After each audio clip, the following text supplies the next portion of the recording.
நினைப்பதெல்லாம் நடந்துவிட்டால் தெய்வம் ஏதுமில்லை. நடந்ததையே நினைத்திருந்தால் அமைதி என்றுமில்லை.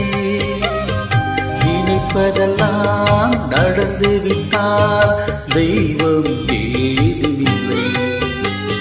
நடந்ததையே நினைத்திருந்தால் அமைதி என்றுமில்லை.